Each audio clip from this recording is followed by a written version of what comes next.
Hello दोस्तों, जैसिंग classes में आप लोग का स्वागत है। आशा करता हूं आप सभी अच्छे होंगे। आरआरसी लेवल 1 के कैंडिडेट के लिए एक और जोन से खुशखबरी आ गई है, गुड न्यूज आ गई है। इस जोन ने अपना सेकंड डीवी का लिस्ट जारी कर दिया है। इस वीडियो में बात करेंगे कि सेकंड डीवी कब से स्टार्ट हो रहा है, कौन कौन से डॉक्यूमेंट्स लगेंगे, मेडिकल का पूरा प्रोसेस क्या होगा।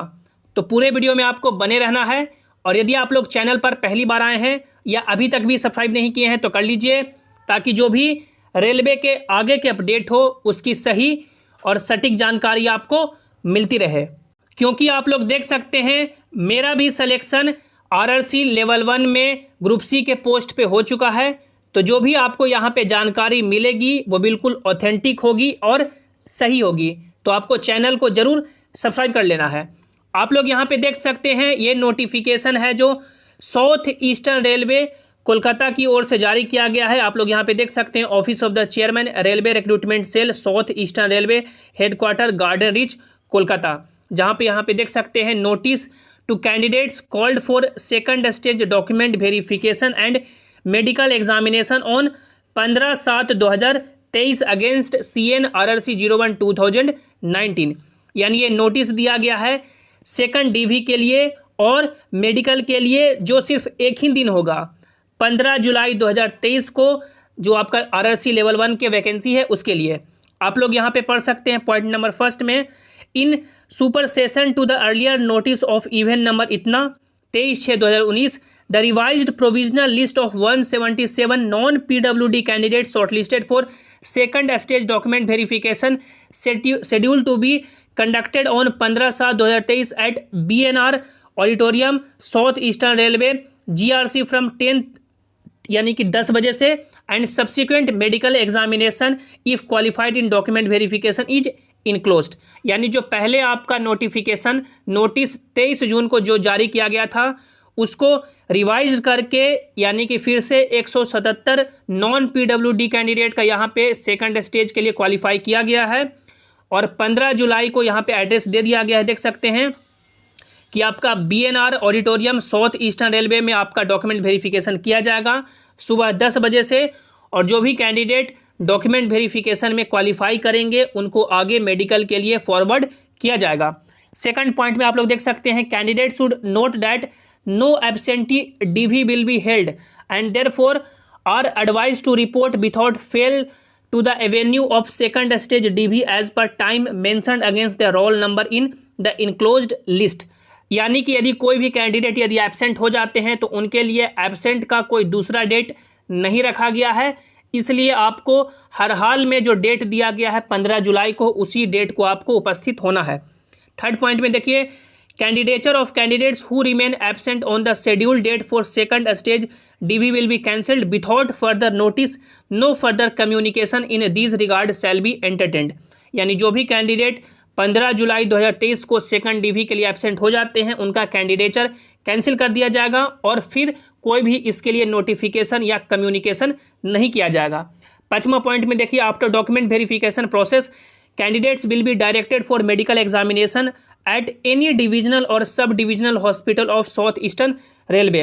Candidates may have to stay for 5 to 6 days for medical examination. Candidates are advised to come prepared accordingly.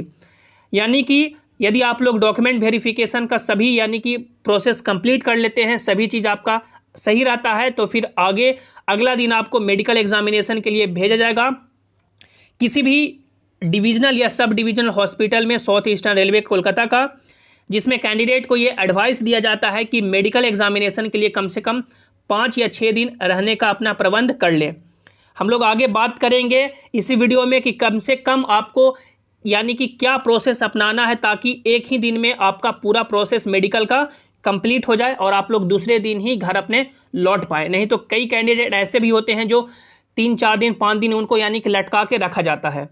छठा पॉइंट में देखिए, the candidate should carry 8 recent passport size colour photograph both for document verification and medical examination. यानी 8 आपको total photo लेके जाना है।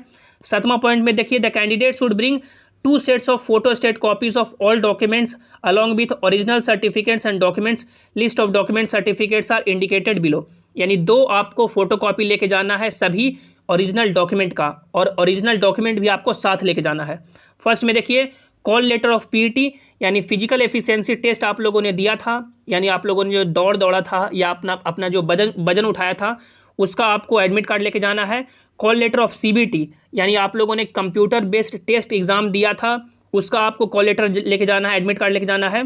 तीसरा educational qualification certificate at the time of filling up of application form, यानी कि आप लोगों ने फॉर्म भरते वक्त अपना जो भी एजुकेशनल क्वालिफिकेशन दिया था, जैसे 10th दिया था या 12th दिया था या ग्रेजुएशन दिया था, तो सर्टिफिकेट आपको लेके जाना है। यदि 10th दिए हैं तो सिर्फ 10th लेके जाएंगे, ग्रेजुएशन दिए हैं या 12th दिए हैं तो जितना हाईएस्ट तक दिए हैं सभी आपका ओरिजिनल लेके जाना है।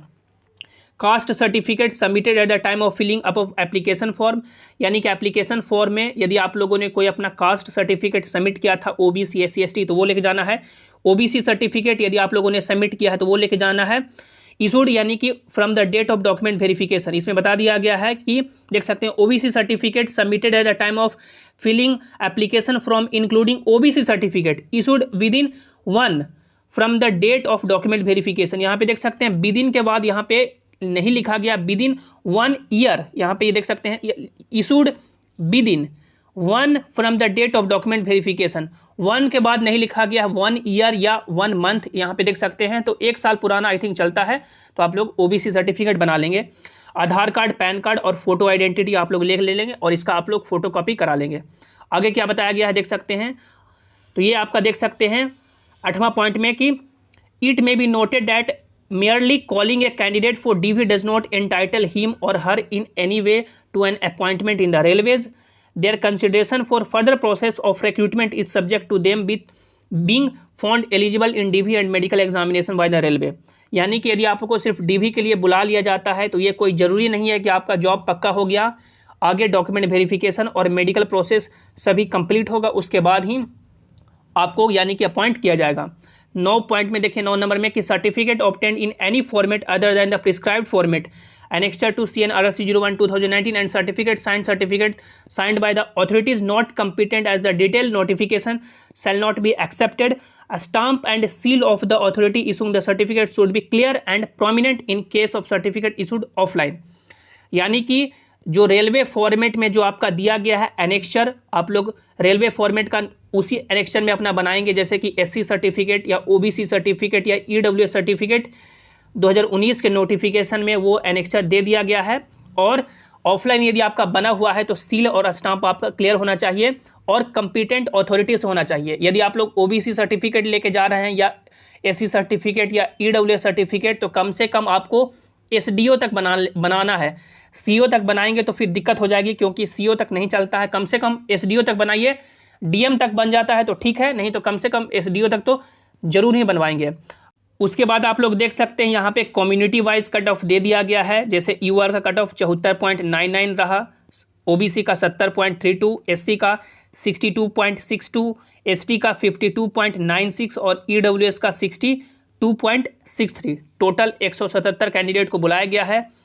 ऑल्दो अटमोस्ट केयर यानी कि यहाँ पे सभी ध्यान रखा गया है साउथ ईस्टर्न रेलवे कोलकाता के द्वारा। यदि कोई भी एरर पाया जाता है तो ईस्टर्न रेलवे कोलकाता के पास पूरा अधिकार है, यानी कि सभी कुछ बदलने का। तो ये यानी कि दिया गया है सारा। 14 पॉइंट में देख सकते हैं link for downloading e call letter और admit card for second state DV will be made available on the RRC website shortly. यानी आपका जो सेकंड DV के लिए एडमिट कार्ड है वो साउथ ईस्टर्न रेलवे कोलकाता के वेबसाइट पे जल्द ही अवेलेबल रहेगा, तो आप लोग वेबसाइट विजिट करते रहें। देख सकते हैं वेबसाइट का आपको लिंक दे दिया गया है।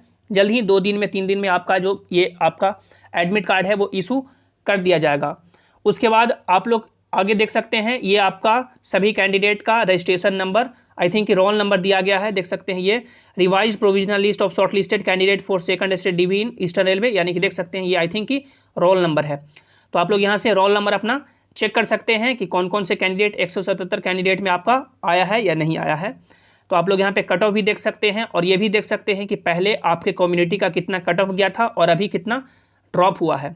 हम लोग थोड़ा बात कर लेते हैं मेडिकल प्रोसेस के बारे में कि मेडिकल प्रोसेस आपका कैसे होगा। जैसे कि मान लीजिए कि आपका 15 जुलाई 2023 को आपको DV के लिए बुलाया गया है। DV के दिन आप लोग अपना सभी डॉक्यूमेंट लेके जाएंगे। ओरिजिनल आपको जरूर लेके जाना है, सभी डॉक्यूमेंट, क्लास 10th का यानी जो भी आपका मार्कशीट है और पासिंग सर्टिफिकेट भी ले जाएंगे, 12th का भी लेके जाएंगे और ग्रेजुएशन का भी लेके जाएंगे। आप लोग अपना ग्रेजुएशन हाईएस्ट सबमिट कर सकते हैं, यदि 10th भी दिए हैं तो ग्रेजुएशन तक वहाँ सबमिट कर सकते हैं।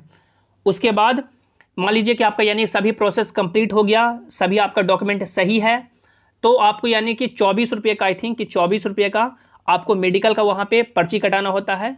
वो मेडिकल का यानी कि वो आपको दे देंगे कि ये हॉस्पिटल आपको अलॉट हुआ है, इस हॉस्पिटल में जाके मेडिकल कराइए। तो 24 रुपया का यानी कि आपका रसीद कटेगा, मेडिकल का एडमिट कार्ड वहीं पे जनरेट हो जाता है और अगले दिन आपको मेडिकल हॉस्पिटल में भेज दिया जाता है। अब मेडिकल में यानी कि मेरा क्या चेक हुआ था या कि क्या चेक होता है जनरली, तो सबसे पहले यानी कि आपका जो चेक होता है वो आपका एक्सरे लिया जाता है, एक्सरे लिया जाता है। उसके बाद एक्सरे के बाद यूरिन में भेजा जाता है। यूरिन में यानी कि आपको सैंपल दे देना होता है, वहीं पे आपको यानी कि एक छोटा सा पेपर होता है वहीं पे डालना होता है, वहीं पे यानी कि सर आपका चेक हो जाता है। उसके बाद आपका सबसे इम्पोर्टेंट आई है। आई में यानी कि आपका सबसे पहले फंडस चेक होता है। फंडस में यानी कि चेक होता है कि क्या लेंस लगा है या नहीं है, ऐसे कुछ यानी कि चेक होता है। आई थिंक यानी कि उतना डिटेल तो मालूम नहीं है, बट यानी कि फंडस चेक हुआ था मेरा। उसके बाद आपका यानी फिर विजन चेक होता है, नियर विजन और आपका दूर का विजन, कि नियर आपको यानी अच्छे से पढ़ लेते हैं या नहीं पढ़ लेते हैं, दूर अच्छे से पढ़ लेते हैं या नहीं पढ़ लेते हैं। तो ये आपका आई डिपेंड करता है। और जो भी आपका मेडिकल कैटेगरी मिलेगा वो जनरली आपका आई पे ही डिपेंड करता है। जैसे कि आपका A2 मिला या A3 मिला या B1 मिला या B2 मिला या C1 मिला या C2 मिलेगा, ये आपका आई पे ही डिपेंड करता है। यदि आप लोग का आंख सही है, यानी कि आप लोग बिना चश्मा लगाए हुए क्लियरली सभी पढ़ लेते हैं, तो आपको A2 मिलता है। यदि आपका +-2 तक चश्मा रहता है तो A3 मिलता है। यदि आपका चश्मा का पावर बढ़ जाता है तो फिर आपको B1 मिलता है या आपका B2 मिल सकता है। या B2 और C1 में आपका यानी कि आई थिंक कि कलर ब्लाइंडनेस का ये सिचुएशन होता है, यानी जो कलर ब्लाइंड होते हैं वो उनको B2 और C1 के कैटेगरी में रखा जाता है, और ज़्यादा यानी आँख खराब है तो फिर C2 के कैटेगरी में रखा जाता है। तो ये यानी पूरा मेडिकल प्रोसेस है। और सबसे इम्पोर्टेंट कि यदि आपका चश्मा लगता है, यदि आपको मालूम है कि हाँ हमें दूर का नहीं दिखता है, क्योंकि आपको मालूम ही होगा कि हमें दूर का नहीं दिखता, हमारा चश्मा लगता है, तो चश्मा का जो पावर है आप लोग किसी भी गवर्नमेंट हॉस्पिटल से या प्राइवेट हॉस्पिटल से बना के लेके जाएंगे। यदि मे बी वहाँ पे आपको यानी फिर से बोल दिया जाता है कि चश्मा बनाइए, चश्मा का पावर बनाइए, तो फिर आप लोग 2 दिन 3 दिन भटकते रह जाएंगे।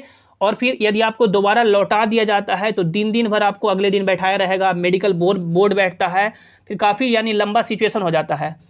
तो ये सजेशन है कि यदि आपका चश्मा लगता है तो चश्मा का जो पावर है और चश्मा है जो आप लोग अपने यानी कि जहाँ भी रहते हैं वहाँ से प्राइवेट हॉस्पिटल से या सरकारी हॉस्पिटल से बना के लेके जाएंगे कि हाँ हमारा चश्मा का पावर ये है और हमारा चश्मा ये है, और वहाँ पे चश्मा आप लोग लगा के पढ़िए। वो रिपोर्ट है जो सबमिट कर दीजिए, आपको एक ही दिन में छोड़ दिया जाएगा या मुश्किल से मुश्किल आपको अगले दिन तक रोका जाएगा। यदि आप लोग चश्मा नहीं लेके जाते हैं, पावर नहीं लेके जाते हैं, तो आपको यानी कि भेजा जाएगा कि आप लोग जाइए चश्मा लेके आइए, फिर अगला दिन भी बैठे रहिए, फिर अगला दिन भी बैठने आपको पड़ सकता है, तो काफ़ी आपको लंबा टाइम लग सकता है। तो ये सजेशन है कि यदि आपका चश्मा लगता है तो पावर आप लोग वहाँ से पहले से ही बना के लेके जाएंगे, चश्मा बना के लेके जाएंगे। जो भी आपके इसके रिगार्डिंग मन में डाउट है तो आप लोग नीचे कमेंट में पूछ सकते हैं। वीडियो को आपको लाइक कर देना है, अपने दोस्तों के साथ शेयर कर देना है, और चैनल को आपको जरूर सब्सक्राइब कर लेना है। और सभी इंपॉर्टेंट अपडेट के लिए आप लोग इस टेलीग्राम जेसिंग क्लासेस से भी ज्वाइन हो जाइए। आप लोग टेलीग्राम पे जेसिंग क्लासेस सर्च करके जुड़ सकते हैं, या टेलीग्राम का लिंक आपको नीचे डिस्क्रिप्शन में दे दिया गया है। तब तक आप लोग हंसते रहिए, मुस्कुराते रहिए, अपना और अपनों का ख्याल रखिए। Thanks for watching, have an awesome day.